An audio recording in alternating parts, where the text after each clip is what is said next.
ഞാൻ ഡൽഹിയിലുള്ള നമ്മുടെ മാധ്യമ സുഹൃത്തുക്കൾ ഇംഗ്ലീഷ് മീഡിയയിലുള്ള ആൾക്കാരുമായിട്ടൊക്കെ സംസാരിക്കുമ്പം വേറൊരു നറേറ്റീവ് ഇതിനകത്ത് കയറി വരുന്നതായിട്ട് കാണുന്നു.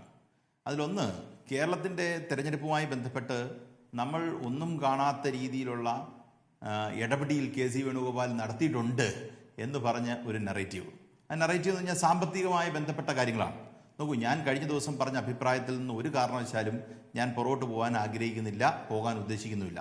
കാര്യം ഏറ്റവും ലെജിറ്റിമേറ്റ് ക്ലെയിം, അത് ഏറ്റവും കൂടുതൽ വലിയ ക്ലെയിം ഉള്ളത് വി ഡി സതീശനാണെന്നുള്ള കാര്യം എനിക്ക് സംശയമില്ല. രണ്ടാമത്തെ ക്ലെയിം രമേശ് ചെന്നിത്തലയ്ക്കാണ്.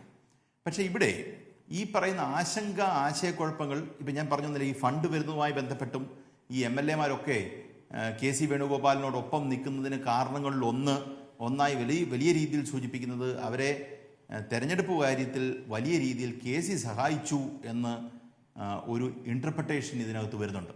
അത് നമ്മൾ വളരെ ജാഗ്രതയോടുകൂടി കാണേണ്ടതെന്ന് വെച്ചാൽ അദ്ദേഹം ഭയപ്പെടുത്തി നിർത്തുന്നത് മാത്രമല്ല, സാമ്പത്തികമായ വലിയ സഹായം അദ്ദേഹത്തിനോട് ചേർന്ന് നിന്ന ആൾക്കാർക്കുണ്ടായിട്ടുണ്ട് എന്ന ഒരു വാദവും കൂടെ വരുന്നു.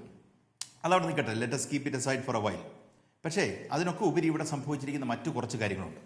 രാഹുൽ ഗാന്ധി എന്ന് പറയുന്ന വ്യക്തി ആസ് എ പൊളിറ്റീഷ്യൻ, അദ്ദേഹം ഇത് ഇപ്പം എനിക്ക് തോന്നുന്നു ഡെലിബറേറ്റ് ഡിലേ ആണ് നടത്തുന്നതാണ് എനിക്ക് തോന്നുന്നത്.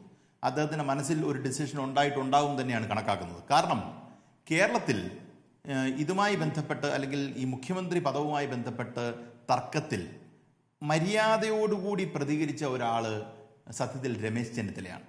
രമേശ് ചെന്നിത്തല മാത്രമാണ് ഈ റോഡിൽ ജാഥയ്ക്കിറങ്ങാതെ ഹൈക്കമാൻഡ് തീരുമാനിക്കട്ടെ, എന്നാൽ ഹൈക്കമാൻഡിനടുക്ക് അദ്ദേഹം പോയി അദ്ദേഹത്തിൻ്റെ കാര്യങ്ങൾ വളരെ കോൺഫിഡൻ്റായി അദ്ദേഹത്തിൻ്റെ കേസ് അദ്ദേഹം അവതരിപ്പിച്ചു.